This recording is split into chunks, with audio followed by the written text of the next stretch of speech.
বিসমিল্লাহির রহমানির রহিম। পল্লবী মহিলা ডিগ্রি কলেজ আয়োজিত অনলাইন ক্লাসে একাদশ শ্রেণীর শিক্ষার্থীদের আন্তরিক শুভেচ্ছা, অভিনন্দন। শিক্ষার্থীরা কেমন আছো তোমরা? আশা করছি ভালো আছো। কয়েকদিনের ছুটি পেয়েছিলাম আমরা। সেই ছুটিতে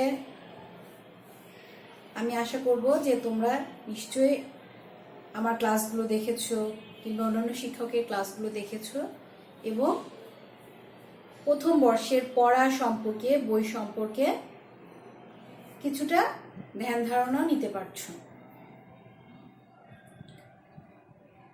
এখন শিক্ষার্থীরা, আজকে আমি তোমাদের পড়াবো ইসলামের ইতিহাস ও সংস্কৃতি দ্বিতীয় পত্র। গত ক্লাসে প্রথম পত্র পড়িয়েছিলাম, আজকে দ্বিতীয় পত্র পড়াবো। আমি আমার পরিচয়টি দিই তোমাদেরকে আবার। আমি ফাতেমাতুজ জোহরা শিউলি, প্রভাষক, ইসলামের ইতিহাস ও সংস্কৃতি বিভাগ। শিক্ষার্থীরা, আমরা যে প্রথম অধ্যায়টি শুরু করেছিলাম, প্রথম দিন আমরা ইসলামের ইতিহাস ও সংস্কৃতির দ্বিতীয় পত্রের প্রথম অধ্যায় ভারতবর্ষে মুসলিম শাসন অধ্যায় থেকে আজকে আমি তোমাদের অন্য একটি টপিকস পড়াবো। গতদিন পড়িয়েছিলাম ভারতবর্ষের পরিচয় এবং ভারতবর্ষের অবস্থা, সামাজিক অবস্থা, অর্থনৈতিক অবস্থা, সামরিক অবস্থা, অর্থনৈতিক অবস্থা, সমস্ত কিছু সেই প্রেক্ষাপটে আরবরা ভারতবর্ষের মুসলমানরা শাসন করার পূর্বে ভারতবর্ষের যে অবস্থাটা ছিল সেই অবস্থা সম্পর্কে আলোচনা করেছিলাম। আজ আমরা আলোচনা করব মোহাম্মদ বিন কাসিমের সিন্ধু ও মুলতান অভিযানের কারণ, ফলাফল এবং সিন্ধু ও মুলতান অভিযানের যে ফলাফলটা কি, কারণ কি ছিল, ফলাফল কি ছিল, আর যে মোহাম্মদ বিন কাসিমের যে সাফল্যর ঘটনা, এই সম্পর্কে আমরা ধারণা লাভ করব। তাহলে আমরা আমাদের মূল পাঠে চলে যাই। আজকের বিষয়টা কি? মোহাম্মদ বিন কাসিমের সিন্ধু ও মুলতান অভিযানের কারণ, যেটা পাঠ 5 থেকে আমরা পড়াবো। মোহাম্মদ বিন কাসিমের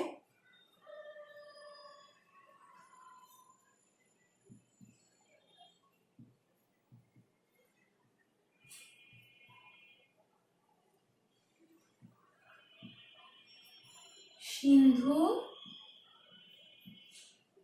ও মুলতান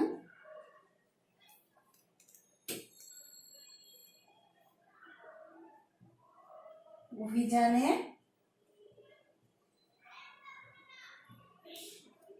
কারণ, এটা হচ্ছে আজকে আমাদের আলোচনার মূল বিষয়। তো আমরা দেখি উমাইয়া খিলাফতে বা উমাইয়া খলিফা আল ওয়ালিদ বিন আব্দুল মালিকের শাসন আমল খিলাফতে ছিল মুসলিম সাম্রাজ্যের নতুন অধ্যায়ের সূচনা করেছিল।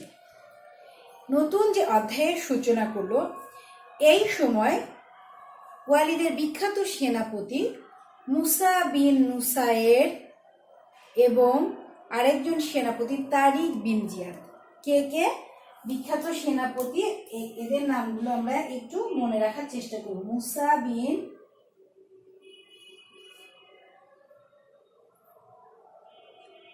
নুসায়ের, আরেকজন হচ্ছে তারিক বিন জিয়াদ। মুসা বিন নুসায়ের আর একজন হচ্ছে তারিক বিন জিয়াদ।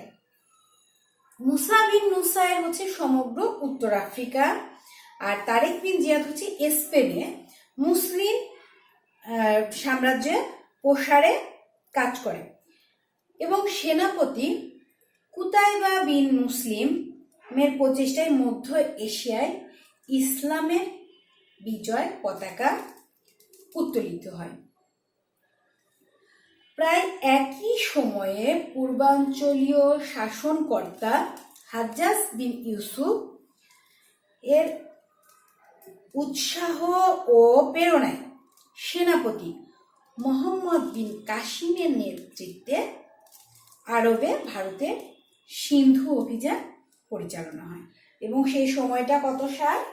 712 খ্রিস্টাব্দে।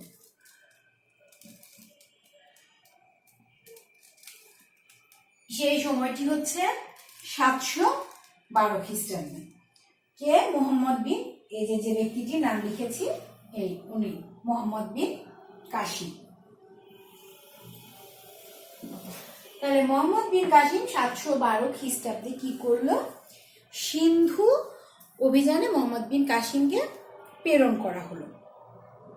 এখন যে আমরা সিন্ধু বারবার বলছি, তো তোমাদের মনে প্রশ্ন আসতে পারে যে সিন্ধু এটা কোথায়, এর পরিচয় বা অবস্থান পরিচিতি সম্পর্কে আমরা জানবো। সিন্ধু অবস্থান ও পরিচিতি।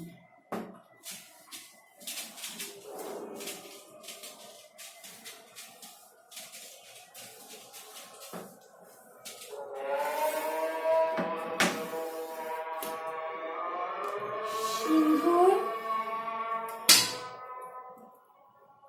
অবস্থান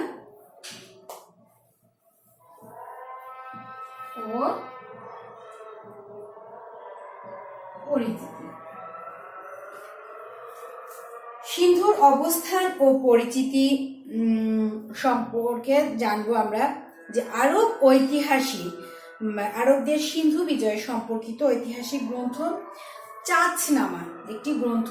সেই গ্রন্থ অনুসারে 7ম শতাব্দীতে সিন্ধু ছিল ভারতের অন্যতম এক শক্তিশালী ও ক্ষমতাধর রাজ্য। সিন্ধু কি ছিল? 7ম শতাব্দীতে ভারতের শক্তিশালী এবং ক্ষমতাধর রাজ্য, এবং এই সিন্ধুর রাজধানী ছিল আলোর।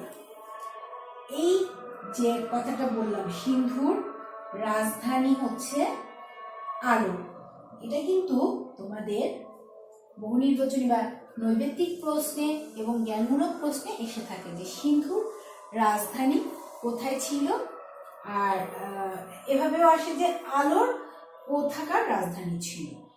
আলোর ছিল সিন্ধুর রাজধানী, এবং এই সিন্ধুর রাজধানী আলোর ছাড়াও এই সিন্ধুতে দেবল বন্দর নামে একটি উল্লেখযোগ্য বন্দর ছিল। যেমন আমাদের চট্টগ্রাম বন্দর, চট্টগ্রাম সমুদ্র বন্দর খুবই একটি উল্লেখযোগ্য বন্দর বাংলাদেশের, ঠিক সেরকম দেবল বন্দর নামে বন্দরটি ছিল সিন্ধুর উল্লেখযোগ্য বন্দর। এই সিন্ধুর রাজ্যটির পূর্বে কাশ্মীর ছিল, পশ্চিমে ছিল হচ্ছে মাকরান। পূর্বে কি ছিল? কাশ্মীর। আমরা আগেই বলেছি যে ম্যাপে উপর দিকে উত্তর, নিচের দিকে দক্ষিণ, হাতের ডান দিকে পশ্চিম, বাঁ দিকে পূর্ব। হ্যাঁ, তাহলে পূর্বে ছিল কাশ্মীর, কাশ্মীর ছিল সিন্ধুর পূর্বের জায়গা। পশ্চিমে ছিল মাকরান, দক্ষিণে ছিল দক্ষিণ উপকূলীয় সাগর, দক্ষিণ দিকে সাগর ছিল। এর উত্তরে ছিল হচ্ছে কিকানন পর্বত। কি ছিল? কিকানন পর্বত দিয়ে পরিবেষ্টিত ছিল। উত্তরে কিকানন পর্বত। তোমাদের সুবিধার জন্য আমি ম্যাপটি না আঁকিয়ে দেখালাম যে উত্তরে কি ছিল? কিকানন পর্বত, দক্ষিণে ছিল দক্ষিণ উপকূলীয় সাগর, পশ্চিমে ছিল মাকরান, পূর্বে ছিল কাশ্মীর। এই দ্বারা কিকানন পর্বত দ্বারা এই সিন্ধুটা পরিবেষ্টিত ছিল। যে মানে সিন্ধুর আশেপাশে কি কি ছিল আমরা এই সম্পর্কে একটু জানলাম। এই সিন্ধু রাজ্যের রাজা রায় সহশির, কি নাম? রায় সহশিরের পুত্র শহীর রসের সময় রাজার নাম ছিল রায় সহশীর।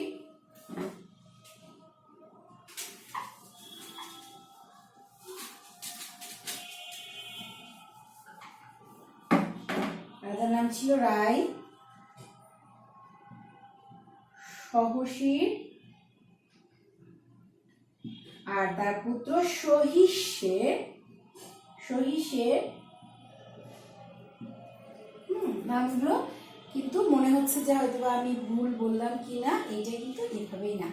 হ্যাঁ, রাজা রায় সহশীর পুত্র সহিষ্যের সময় এই রাজ্যের সমৃদ্ধি সর্বোচ্চ শিখরে আরোহণ করেছিল। এই রাজ্যের অবস্থান কি করেছিল? সমৃদ্ধি সর্বোচ্চ। এক একজন আমরা আস্তে আস্তে যখন আরো রাজ্য করব দেখবা যে সব শাসকের সময় রাজত্ব সঠিকভাবে সমৃদ্ধি থাকে না। কোনো কোনো শাসকের সময় রাজ্যের সমৃদ্ধি উত্তর সমৃদ্ধি বৃদ্ধি পায়, আবার কোনো কোনো রাজ্যের সমৃদ্ধি সেরকম ঠিক থাকে না। তাহলে এই সময়টায় এই রাজ্যের সমৃদ্ধি ছিল খুবই উন্নত মানের, মানে রাজ্যের সমৃদ্ধি ছিল এই সময়ে। তখন রাজ্যটি ব্রাহ্মণাবাদ, সিস্তান, ইস্কান্দার ও মুলতান এই 4টি প্রদেশে বিভক্ত ছিল। কি কি প্রদেশ? ব্রাহ্মণাবাদ, সিস্তান, ইস্কান্দার ও মুলতান। ব্রাহ্মণাবাদ, সিস্তান, ইস্কান্দার ও মুলতান 4টি প্রদেশে বিভক্ত ছিল। 4টি প্রদেশে বিভক্ত থাকলো। রাজা সহিরস পারস্য রাজ্যের সাথে যুদ্ধে নিহত হলে তার দ্বিতীয় পুত্র রায় সহসী ক্ষমতায় আসেন।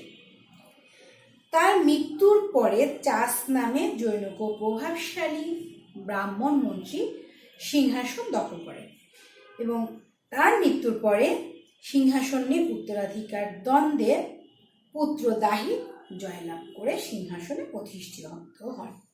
আর এই দাহিরই ছিলেন মুসলিম অভিযানের সময় সিন্ধুর রাজা। তাহলে আমরা দেখলাম কি, রাজা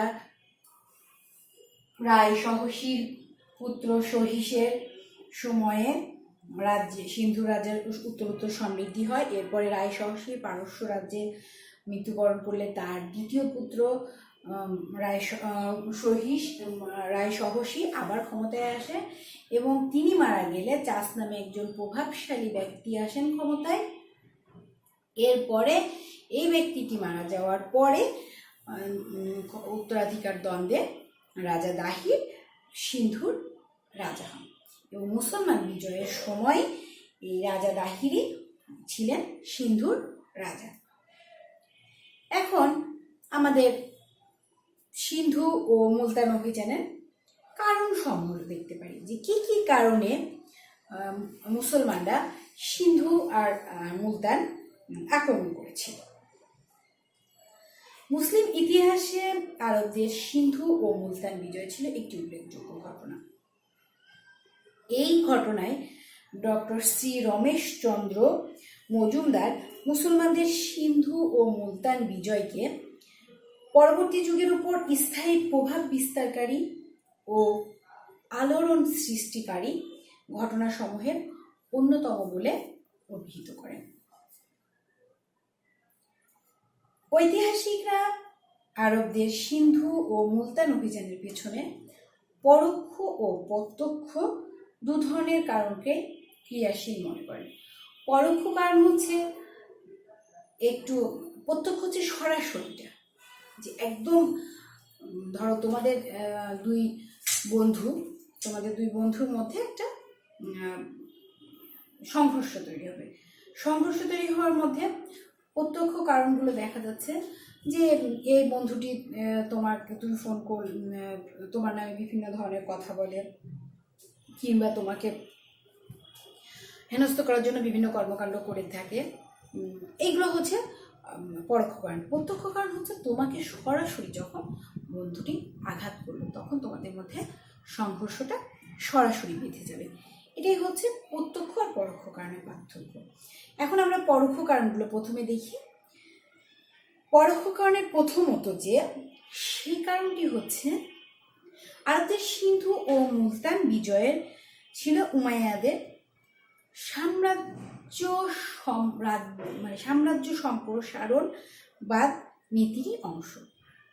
মানে সাম্রাজ্য বৃদ্ধি করতে হবে, এক জায়গা থেকে আরেক জায়গায় সাম্রাজ্য বৃদ্ধি করতে হবে।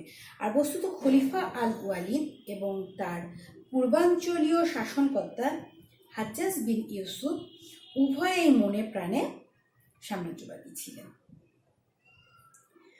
রাজ্য বিস্তারের স্বাভাবিক আকাঙ্ক্ষা তাদেরকে সিন্ধু আক্রমণে প্রলুব্ধ করেন বা পরিচিত করেন। আর প্রাচীন ভারতের ইতিহাস গ্রন্থের লেখক ডক্টর অতুল চন্দ্র রায় বলেন যে ভারতের বাইরে সামরিক সাফল্য আরবদের রাজ্যগ্রাসী করে তুলেছিল এবং ভারত আক্রমণের পশ্চাতে তাদের লক্ষ্য ছিল রাজ্য বিস্তার করা। তাহলে ভারতের আক্রমণের পিছনে আমরা প্রথমত যে পরোক্ষ কারণটি দেখলাম সেটা হচ্ছে সাম্রাজ্য সম্প্রসারণ বলতে পারি আমরা এই প্রথম কারণটিকে, সাম্রাজ্যের সম্প্রসারণ বৃদ্ধি, এই বিষয়টা আমরা বলতে পারি যে ওই শাসক হিসেবে সাম্রাজ্যের বৃদ্ধিটাই ছিল অন্যতম কারণ। তারপরে দ্বিতীয় যে কারণটি আমরা দেখব, দ্বিতীয় কারণটি আসছে হচ্ছে ধন সম্পদ ও ঐশ্বর্যে ভরপুর ছিল কিন্তু ভারত মহাদেশ। আমরা কিন্তু ভারতবর্ষের পরিচয়টি যখন পড়েছিলাম ঠিক সেই মুহূর্তে দেখেছিলাম যে ধন সম্পদ ও বিত্ত বৈভবে ঐশ্বর্য বৈভবে সমৃদ্ধ ছিল ভারতবর্ষ। আর অনেক আগে থেকেই আরবদের বাণিজ্যিক যোগাযোগ ছিল এই ভারতবর্ষের সাথে। ইসলামের আবির্ভাবের পরেও যোগাযোগ অব্যাহত থাকে। ধন ঐশ্বর্য লাভ করার জন্য মুসলিম খলিফা এর আগেও ভারতে বেশ কিছু অভিযান পরিচালনা করেন। অষ্টম শতাব্দীর শুরুতে মেক্রান এবং বেলুচিস্তান আরবদের হস্তগত হয়। কি কি হস্তগত হয় অষ্টম শতাব্দীতে? মেক্রান ও বেলুচিস্তান। আর এই বিজয়ের মাধ্যমে তাদের যে অর্থনৈতিক সমৃদ্ধি অর্জিত হয় তাতে আরো প্রলুব্ধ হয়, যে মনে হয় আরবদের ভারতকে আবার ভারত আক্রমণ করতে হবে, এবং নিজেদের অর্থনৈতিক সমৃদ্ধির প্রত্যাশায় সিন্ধু ও মুলতানের অভিযান পরিচালনা করে আরবরা। যে আর এইটাকেও আমরা হচ্ছে একটি পয়েন্ট হিসেবে যে দিতে পারি যে সাম্রাজ্য সম্প্রসারণ ছাড়াও ধন সম্পদে পরিপূর্ণ ভারতকে আরবদের আকর্ষণের অন্যতম বিষয়বস্তু ছিল ভারত। এরপরে তৃতীয়ত বিষয়টি যেটা আছে, উমাইয়া সম্প্রসারণ নীতির ফলে মুসলিম সাম্রাজ্যের সীমা বেলুচিস্তান ও মেক্রান পর্যন্ত বিস্তৃত হয়। কোথায় কোথায়? বেলুচিস্তান ও মেক্রান পর্যন্ত বিস্তৃত হয় এবং সিন্ধু রাজ সহ ভারতীয় রাজন্য বর্গের মুসলিম বিরোধী বৈরী মনোভাব ও সামরিক উস্কানি মুসলিম সাম্রাজ্যের সীমা নিরাপত্তার জন্য হুমকি হয়ে দাঁড়িয়েছিল। তাই তারা সিন্ধুতে অভিযান পরিচালনা করে। এরপরে আমরা চতুর্থ যে কারণটি দেখব, খলিফা ওয়ালিদের পূর্বাঞ্চলীয় শাসনকর্তা হাজ্জাজ বিন ইউসুফ ছিলেন অত্যন্ত কঠোর প্রকৃতির। আমরা উমাইয়া খলিফা, যেটা প্রথমে শুরুতেই বললাম, খলিফা আল ওয়ালিদের পূর্বাঞ্চলীয় শাসনকর্তা হাজ্জাজ বিন ইউসুফ ছিলেন অত্যন্ত কঠোর প্রকৃতির। তার কঠোর শাসনের প্রতিবাদে বিদ্রোহী হয়ে কিছু আরব সীমান্ত অতিক্রম করে সিন্ধু রাজ দাহিরের কাছে আশ্রয় নেয়। এই আরবরা যখন সিন্ধু রাজ দাহিরের কাছে আশ্রয় নিল, তখন হাজ্জাজ বিন ইউসুফ দাহিরের নিকট তাদেরকে ফেরত চেয়ে পাঠালেন, কিন্তু রাজা দাহির সেটা প্রত্যাখ্যান করলেন। আর এতে হাজ্জাজ রাজা দাহিরকে সমুচিত শাস্তি দানের লক্ষ্যে সিন্ধু অভিযান ও মুলতান অভিযান প্রেরণ করেন। তাহলে কেন বলছে যে কিছু আরব সিন্ধুতে চলে আসে এবং চলে আসার জন্য আরবদেরকে ফেরত পাঠানোর কথা বলা হলেও রাজা দাহির তাতে রাজি হয়নি এবং রাজি না হওয়ার জন্য হাজ্জাজ বিন ইউসুফ সিন্ধু ও মুলতান অভিযানের জন্য মোহাম্মদ বিন কাসিমকে প্রেরণ করলেন। এরপরে আমরা ষষ্ঠ যে কারণটি দেখব, সিন্ধু ও মুলতান অভিযানের পিছনে ধর্মীয় অনুপ্রেরণা বিশেষভাবে ক্রিয়াশীল ছিল বলে অনেক ঐতিহাসিক মনে করেন।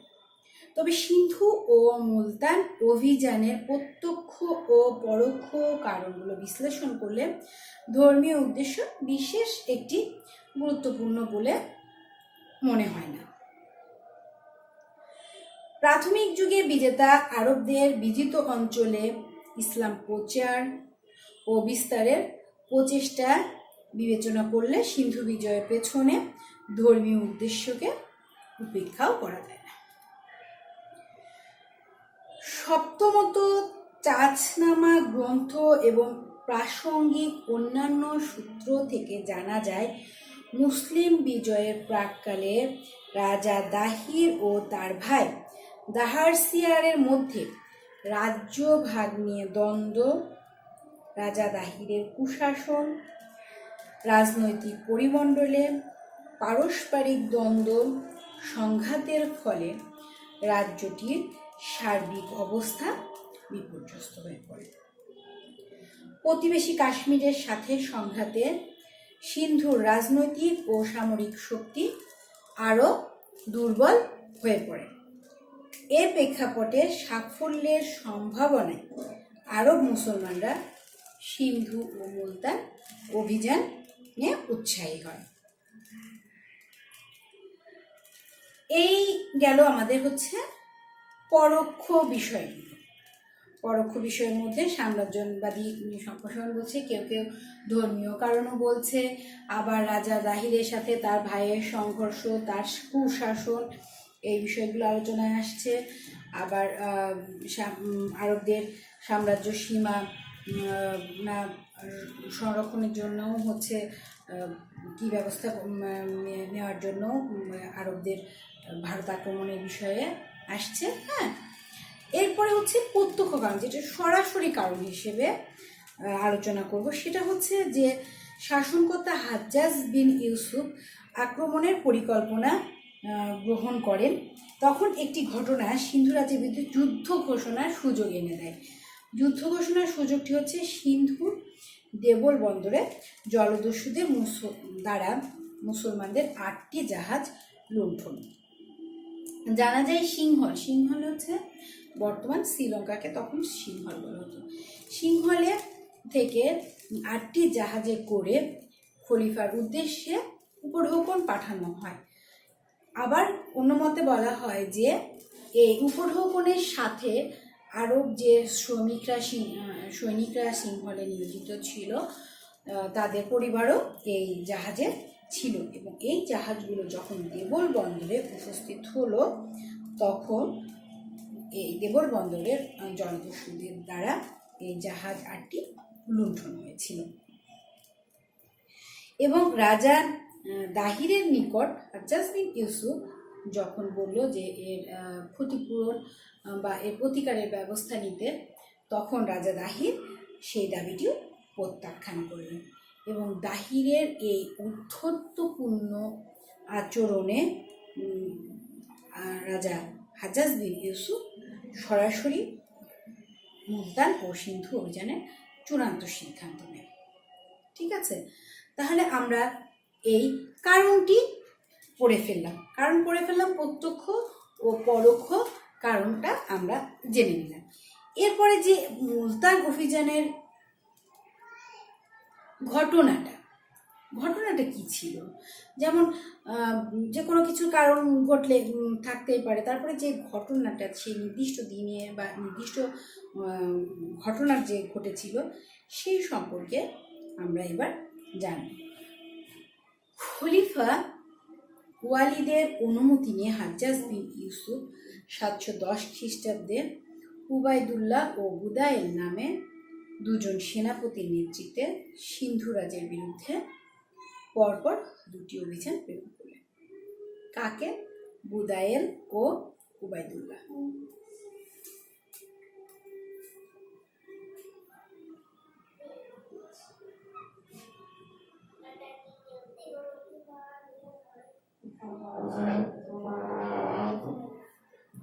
বুদায়েল ও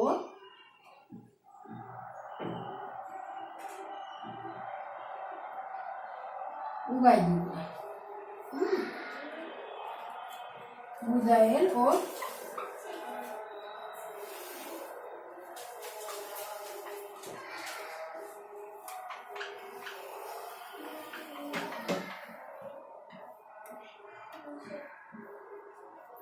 বুদায়েল ও উবাইদুল্লাহ নামে দুজন সেনাপতিকে পরপর 2টি অভিযান, সেনাপতির মাধ্যমে পরপর 2টি অভিযান প্রেরণ করলেন। কিন্তু তাদের 2টি অভিযানই ব্যর্থ হয়। কিন্তু দুবার ব্যর্থতায় হতোদ্যম না হয়ে হাজ্জাজ 711 খ্রিস্টাব্দে তার জামাতা 17 বছর বয়সী তরুণ সেনাপতি মোহাম্মদ বিন কাসিমের নেতৃত্বে পুনরায় অভিযান প্রেরণ করেন। ভারতীয় ঐতিহাসিক ডক্টর ঈশ্বরী প্রসাদ বলেন যে মোহাম্মদ বিন কাসিমের সিন্ধু অভিযান ইতিহাসের একটি অন্যতম রোমাঞ্চকর ঘটনা। সাহসী বীর সেনাপতি মোহাম্মদ বিন কাসিম সিন্ধু অভিযানে কি করলেন? যাত্রা শুরু করলেন এবং তিনি 6000 সিরীয় ও ইরাকি সৈন্য এবং 6000 উষ্ট্রারোহী এবং 3000 রসদবাহী উট নিয়ে 711 খ্রিস্টাব্দে যাত্রা শুরু করেন। তোমরা কিন্তু এই দেখতে পাবা যে এখনকার যেরকম প্লেন, হেলিকপ্টার নিয়ে এখনকার কিংবা মুক্তিযুদ্ধের সময় যে বোমা ফেলা হয়েছিল সেরকম কিন্তু এই 711 বা 710 খ্রিস্টাব্দে যুদ্ধগুলো হয়নি। তোমরা আর একটা কাজ করতে পারো যে বিভিন্ন ধরনের যুদ্ধের মুভিগুলো দেখতে পারো যে এই সময়ের অনেক প্রাচীন আমলে, তখন দেখবা যে উটের পিঠে উঠে কেউ যুদ্ধ করছে, তারপরে হচ্ছে ঘোড়ার পিঠে উঠে, এবং তারা যখন যুদ্ধে যাচ্ছে তখন অনেক দিনের খাবার নিয়ে যাচ্ছে, সেই খাবার অনেক সময় যুদ্ধে শেষও হয়ে যায়, ক্ষুধার্ত হয়ে যায়, অনেক মানুষ মারাও যায়। এরকমও কিন্তু যুদ্ধের ঘটনাগুলো ঘটেছিল। হ্যাঁ, তো এই একটা বিষয় যে এরকম একটি পরিস্থিতি তৈরি হয়েছিল।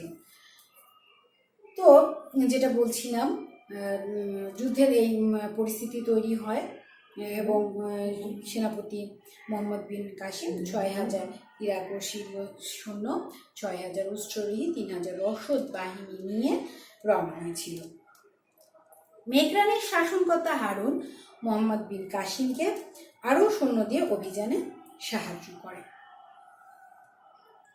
সমন্বিত সামরিক বাহিনী নিয়ে মোহাম্মদ বিন কাসিম 712 খ্রিস্টাব্দে সিন্ধুর দেবল বন্দর আক্রমণ করেন। এই সময় রাজা দাহিরের নির্যাতনে অতিষ্ঠ স্থানীয় জাট ও মেঘদের অনেকেই আরব বাহিনীতে যোগ দিয়ে তাদের শক্তি বৃদ্ধি করে। আমরা পরোক্ষ কারণে কিন্তু পড়েছিলাম যে রাজা দাহিরের নির্যাতনটা আমরা পরোক্ষ কারণে পড়েছিলাম। তো 712 খ্রিস্টাব্দে দেবল বন্দর আক্রমণ করেন। এ সময় রাজা দাহিরের নির্যাতনে অতিষ্ঠ হয়ে কি হলো? বাহিনীতে যোগ দিল মুসলিম বাহিনী আল আকস বা বধূ নামে এক ধরনের দুর্গ ধ্বংস করার বিশেষ অস্ত্র ব্যবহার করেছিল এবং দেবল দুর্গটি মুসলমান বাহিনী প্রথম ধ্বংস করতে পেরেছিল এবং দেবল দুর্গটি ধ্বংস করার ফলে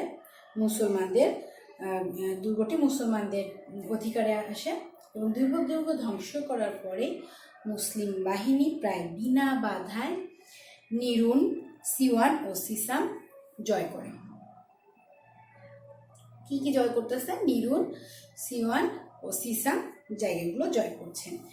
আরব বাহিনীর ক্রমাগত বিজয় রাজা দাহির বিচলিত হয়ে পড়েন এবং তিনি 50,000 সৈন্যের এক বাহিনী নিয়ে মুসলিম বাহিনীকে প্রতিরোধের উদ্দেশ্যে রাওয়ারে উপস্থিত হন এবং 712 খ্রিস্টাব্দে 20 জুন মোহাম্মদ বিন কাসিমের নেতৃত্বে মুসলিম বাহিনী ও দাহিরের বাহিনী চূড়ান্ত দুই বাহিনীর চূড়ান্ত শক্তি পরীক্ষা হয়। এই পরীক্ষায় যুদ্ধে রাজা দাহির পরাজিত হলো এবং নিহত হন। মুসলিম বাহিনীর হাতে রাওয়ার দুর্গের পতন ঘটলে দাহিরের স্ত্রী রানীবাই প্রাসাদের অন্যান্য নারীদেরকে নিয়ে তারা অগ্নিকুণ্ডে ঝাঁপ দিয়ে জৌহর ব্রত পালন করেন। এই জৌহর ব্রত বিষয়টাও কিন্তু তোমরা একটি সিনেমাতে দেখবা, যে জৌহর ব্রত পদ্মাবতী বিশ্ব মুভিটা, ওই মুভিতে যখন আলাউদ্দিন খিলজি দখল করে নিলেন তখন রানী পদ্মাবতী তার প্রাসাদে যত মহিলারা ছিল তাদেরকে নিয়ে অগ্নিকুণ্ডে ঝাঁপ দিলেন, কিন্তু মুসলমানদের হাতে ধরা পড়বেন না। এই রাজা দাহিরের আরেক স্ত্রী লাদবাই এবং তার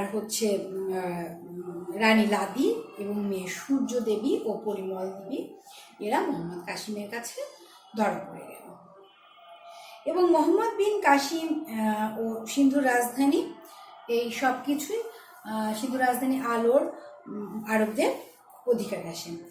সিন্ধুর রাজধানী আলোর অধিকারে আসার পর সেনাপতি মোহাম্মদ বিন কাসিম সিন্ধু শক্তির শেষ উৎস মুলতান নগরী অবরোধ করেন।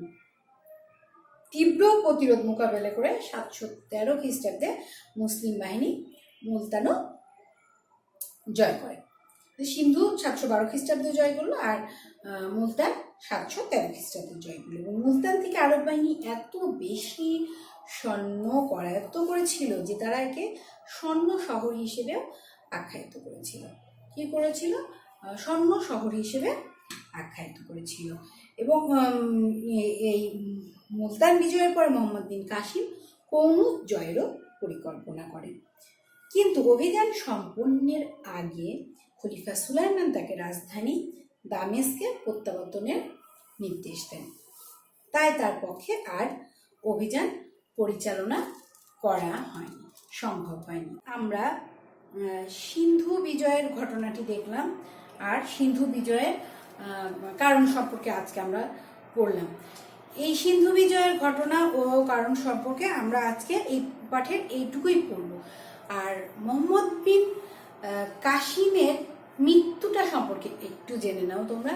মোহাম্মদ বিন কাসিমের মৃত্যুটা উত্থানের মতোই ছিল, যেমন করে মোহাম্মদ বিন কাসিমের উত্থান হয়েছিল পতনটাও সেরকম ঘটেছিল। তার মৃত্যুটা বিভিন্ন ঐতিহাসিক বিভিন্নভাবে ব্যাখ্যা করছেন।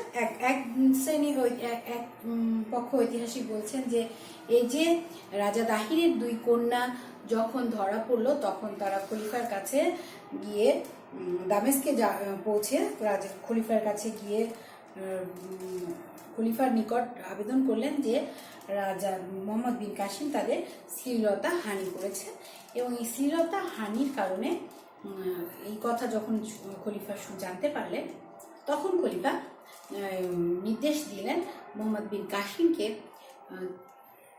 লবণযুক্ত চামড়ার ব্যাগে ভরে রাখতে এবং লবণযুক্ত চামড়ার ব্যাগে মোহাম্মদ বিন কাসিমকে ভরে রাখা হলো এবং তিনি 3 দিনের মাথায় মৃত্যুবরণ করলেন। চিন্তা করতে পারো যে একটা কত নৃশংস মৃত্যুটা, একটা লবণযুক্ত চামড়ার ব্যাগে একজন মানুষকে মুখবন্দি করে রাখা হচ্ছে। এর ছাড়াও আরেক দল ঐতিহাসিক বলেন যে খলিফার ব্যক্তিগত আক্রোশ থেকে তাকে দামেস্কে নিয়ে যাওয়া হলো এবং দামেস্কে কারাগারে প্রেরণ করে সেখানে তাকে হত্যা করা হলো। এটা হচ্ছে মোহাম্মদ বিন কাসিমের মৃত্যু সম্পর্কে আমরা জানতে পারি। তাহলে মোহাম্মদ বিন কাসিমের সিন্ধু ও মুলতান বিজয়ের আমরা ঘটনা আর কারণগুলো আজকের পাঠে পড়লাম। এই পাঠটা কিন্তু খুবই খুবই গুরুত্বপূর্ণ, তোমাদের এই টপিক্সটা। এই পাঠটা গুরুত্বপূর্ণ কারণ হচ্ছে এইখান থেকে উদ্দীপকে প্রশ্ন হয়ে থাকে। আর এই যে 712 খ্রিস্টাব্দে কত খ্রিস্টাব্দে সিন্ধু জয় করেন, এই প্রশ্নটাও খুব বেশি এসে থাকে। সিন্ধুর রাজধানী এসে থাকে, সিন্ধুর আক্রমণ করেছিলেন কেউ, সেনাপতি মোহাম্মদ বিন কাসিম। হ্যাঁ, এই বিষয়গুলো তোমরা একটু গুরুত্বের সাথে দেখবা। আশা করছি তোমরা নিশ্চয়ই ভালো করবা, আর ভালো করে পড়াশোনা করবা, ভালো করে ক্লাসগুলো দেখবা। ধন্যবাদ তোমাদের সবাইকে।